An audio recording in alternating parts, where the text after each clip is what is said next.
Hey guys and gals, Nary here from Drakewing Gaming, Nary here from Drakewing Gaming, and subbing to me on Twitter, The Gaming Dragon. Today I'm coming back at you another Let's Play episode of Remember the Flowers. So, y'all, without further ado, let's go ahead and jump right back into it, shall we? Alarm Chan, you were up, and let's go. Let's see what else this dinner party has in store for us, shall we? Anyway. Vita, I saved you a seat. I need you to look at something too. My arm's acting up. Vita pinches her nose. I'm off the clock, Karen Streiser. They sigh as they make their way over to her. But I guess I can take a quick look. Aw. Come on, Cyrus. Ready to eat? Like you wouldn't believe. Finally get the chance to properly set the table. The rest of the night goes on without incident. It also reminds me of a Thanksgiving dinner. Just, you know, in an underground covert military base after the apocalypse. Another typical Sunday for the crew here, I bet. Hope it becomes typical for me, too.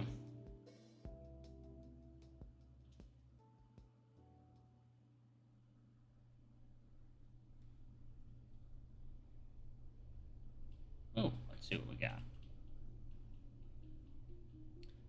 And I've already asked this several times, but are you sure you want to move in with me? Silver is in the process of bringing his belongings into my room. The more boxes he brings in, the more wary I become. If you keep asking me that, I'll start to think you don't want me to. It's not that, it's just so sudden. Maybe we can try to apply for a bigger room together or something? You can try, but as soon as they see my name on the application, they probably won't allow it. Are you really away that often? Yep, I try not to stay in one place for very long, after all. Silver pushes a big box against the wall before clapping his paws together. That should do it. You weren't kidding about how small your room was, though. I tried to tell you. They said it was a very old storage room. Silver raises an eyebrow at me. What? Cyrus, how sensitive are you genuinely asking? I don't know. Try me, I guess. Alright, then. Why do you think there's a bathroom here? It's just a storage room, right? Huh. It is strange. I look around my small room again. There's a closet and a full bathroom. I take it this was someone else's room? Silver impatiently gives me a hand motion that I should keep going. Yeah? I guess the fact that Aaron didn't mention that is a clue I'm supposed to understand. He couldn't have just said it used to belong to an old teammate. Oh. This was Lance's old room? There you go. I knew you could do it. Silver condescendingly claps a few times. And how does that make you feel? Is it supposed to make me feel something? That's what I'm trying to figure out. You probably think I'm making you on, but I am curious. Do you care that Aaron lied to you about it? Not at all. Answers so quickly that Silver stumbles. I think he meant to keep going. I don't think lying to someone to protect their feelings is a bad thing. Well, usually it depends, obviously. Oh, and here I thought I was fast. Sorry, I'm not trying to interrogate you or anything. I just want to know if I should hold my words for your sake. That's nice of you, but I'd rather you not. It would make me feel bad if you felt the need to filter yourself around me. Alright then. Do you want to know the real reason I asked to move in with you? Sure, why not? The boss wanted to put you on suicide watch. Oh, I guess that's reasonable? Silver furrows his brows. Doesn't that bother you? After going through all that trouble, I don't think it's weird to add some extra precautions. I'm saying that people you've never met are dictating things about your life. Again. It's been my life for the past few centuries, Silver. I'm pretty good at adapting. You're a strange guy, Cyrus. If I had $1, or I guess a plume. What? Nothing. So, what, you're really here to make sure I don't do anything reckless? Not exactly. While Titania did give me orders to keep an eye on you, I could have turned it down. She does have reasons to worry. We lost a few people shortly after rescuing them from a Zoom. Silver doesn't look me in the eye anymore. Second, y'all. I'm going to drink some water. Okay. Pamplemousse flavored water. I grew up in that shithole, Cyrus. Did you know that? I did not. I know very few things about you. Kanto made talking about you off limits while you were gone. That sounds like him. Silver moves to sit on one of the boxes he brought in. I just thought I'd tend to keep you safe, even if no one else is around. It's very kind of you, really, but I don't want... I know I just got done telling you about how other people are calling your shots, but I need you to understand that I'm not asking for your opinion on this matter. All of a sudden, Silver gets that piercing look in his eyes once more. Look, I'm not trying to cause a fuss, but why are you so agitated? Silver stares at me for a moment before realizing how riled up he was getting. He calms himself down soon after. Sorry. You're fine. Do you mind cluing me in as to why you feel this way, though? Not a lot scares me, but your manner is kind of creeping me out. That is definitely something I'm known for. When I'm back at the base, I sort of forget how to regulate my emotions. Out on the road, I usually have to suppress them. As an assassin, right? Yes, as an assassin. He says it pretty casually, as if to unnerve me. Instead, I walk up next to him and then sit down on the box next to his. So, what's your story then, if you don't mind me asking? Jeez, I told you I'm an assassin, and you walk right up to me. Maybe you are as fearless as they say. Maybe, or maybe I'm just stupid. Don't say that. You didn't last this long by being stupid, Cyrus. Silver starts to relax his posture. I'm trying to think. How long has it been?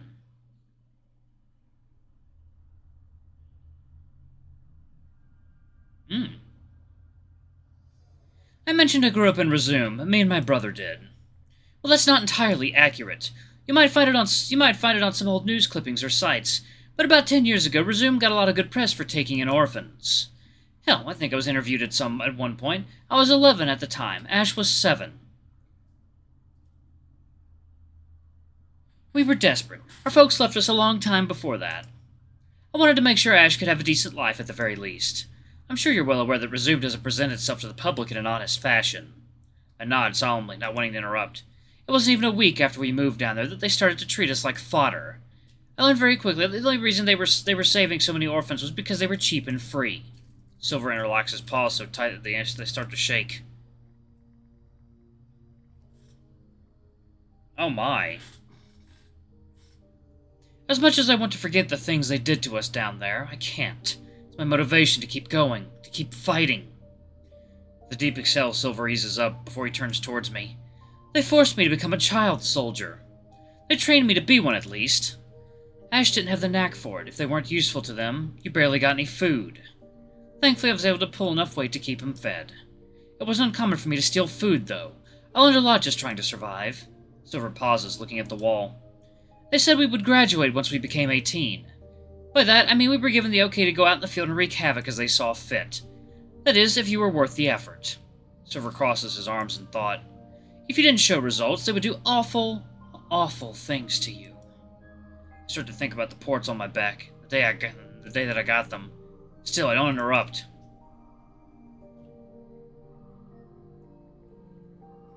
Wow, that's fucking brutal. It became routine for me to crawl through the vents in order to make clean getaways.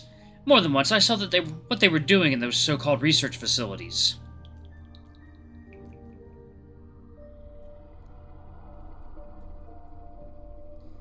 Pumping people full of strange liquids. Liquids that would make even the smallest rat turn into a monster.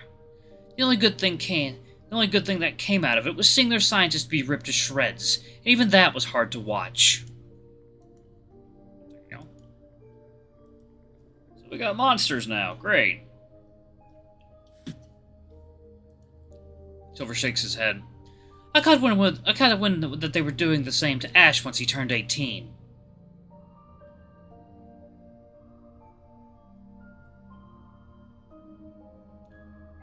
I wasn't able to do anything right away. I needed time to get enough supplies for us to live on our own. Did I mention they didn't pay us? That was sweet of them. Silver laughs at his morbid upbringing. I did their dirty work, making them think I was the perfect model for a child soldier. And on the day Ash turned 17, I made my move and got us as far away from that hellhole as possible. It was touch and go for a while. I wanted to make sure he was safe. But without any skills that society deemed useful, I just used what they taught me. So you became a mercenary. That I did.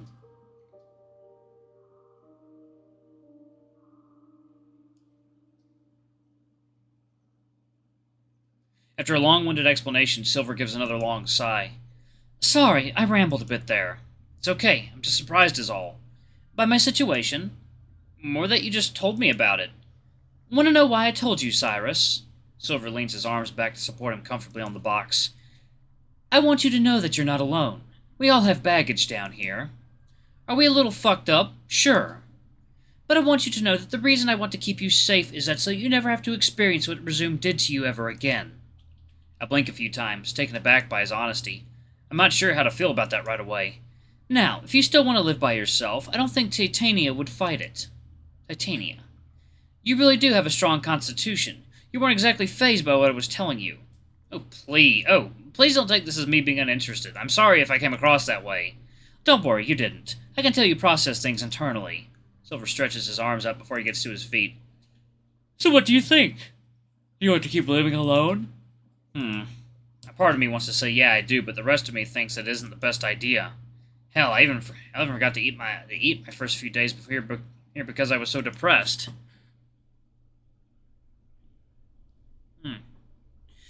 Let me ask you then. Now that I know why you pushed this on me, and knowing you don't have to live here, do you want to live with me? Silver cracks a smile. I think it would be nice to have a place to stay, if that helps. A place underground, that is. Vita kind of scares me sometimes, although it's my turn to give Silver a keep going expression. It would be nice to have a quiet place to come back to. I'd like to stay here, if that's all right. Sure, I don't mind. It'll be nice to have someone around. As much as I like how dark it is down here, it's a bit unnerving staying underground by myself for so long. Don't worry. If the boogeyman tries to get you, I'll dice him up. I'll be counting on it. How about it? You want to start unpacking? Yeah. Glad you're letting me stay. Really didn't want to have to lug all of this to another corner of the base. Don't worry, I have someone on speed dial who could carry it all in one hand. Aaron? Yeah, he probably could. Kanto would be here faster if I called, though. Oh yeah? Didn't know this was a competition. Life down here is a competition, Cy. Don't rest on your laurels. If you say so. Let's just get everything unpacked. I'm starting to get tired. Wait, do you have a bed? Don't worry. We don't have to share yours. I have an old cot that I got before I started working here. Is it comfortable? No, not really, but I like it well enough. I see. Well, if I'm out and about, feel free to nap on my bed if you ever get tired of it. I might take you up on that. Thanks. Don't mention it. That's what roomies are for, yeah? Silver's ears perk up, and he gives me a much softer smile than I'm used to. Yeah, I guess you're right. All right then, roomie. Let's get this over with so you can get to bed. Second, y'all. Water time.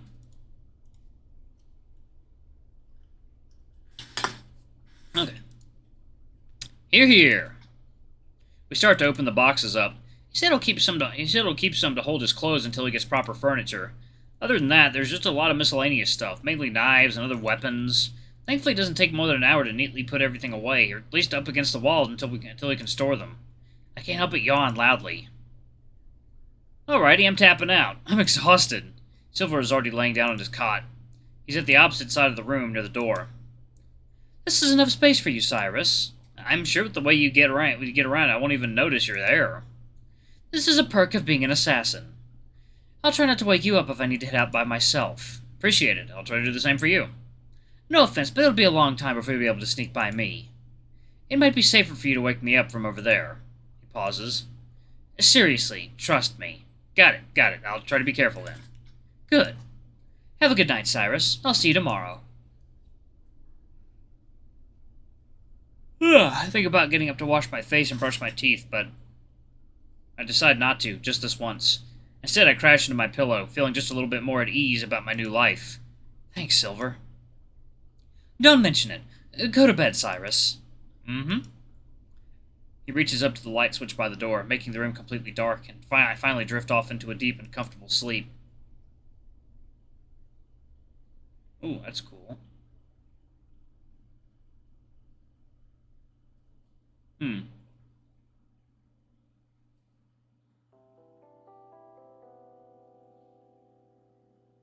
Chapter 12. New Norm. The next 3 weeks go by in an instant. I've more or less settled into my new routine down here. On training days with Karen, I don't do much else. When I have sessions with Vita, I tend to wander around the base afterward for hours at a time. The serum gives me just enough energy so I don't want to sit around. That is, unless Kato or Aaron need me for something, which hasn't happened too often. Oh. Alright, guys and gals, I'm going to go ahead and pause it right there. Thank you all so much for watching. Don't forget to like, comment, subscribe, and that notification bell. Leave a super thanks, or a tip if you can. It always helps. Until the next video, I love you all. I'll see you next time. Bye-bye!